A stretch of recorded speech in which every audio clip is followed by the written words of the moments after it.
Кабинетот на председателот на Собранието денеска со соопштение информираше дека е испратено писмо до председателот Ѓорѓе Иванов, дека е формирано парламентарно мнозинство и избран председател на Собранието на Република Македонија.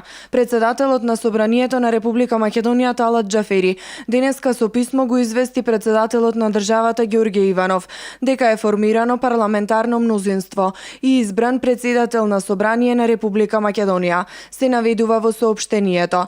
Талат Џафери пак денеска во Брисел на средба со Јоханес Хан.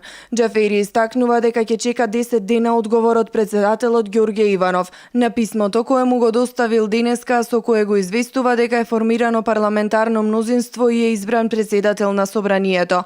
Одговарајќи на новинарско прашање за поставеното албанско знаме во кабинетот на председателот на Собранието, Џафери одговори дека тоа го рефлектира чувството на неговата припадност. Па ја мислам дека никој не би требало да се чувствува загрозен од знамето, затоа што тоа се наши символи во смисла на поединечните нешта во припадноста, а од институционален аспект мислам дека државното знаме се наоѓа на своето место, таму кај што и припаѓа знамето и ние сите се идентификуваме со тие нешта во смисла на тоа ако сме носители на функција. Еврокомесарот Хан пак порачува дека парламентот мора да работи непречено и дека од сите парламентарци, вклучувајќи ја и опозицијата, се очекува да имаат конструктивна улога. Сите актери мора да се воздржат од провокативни изјави и постапки, вели Хан.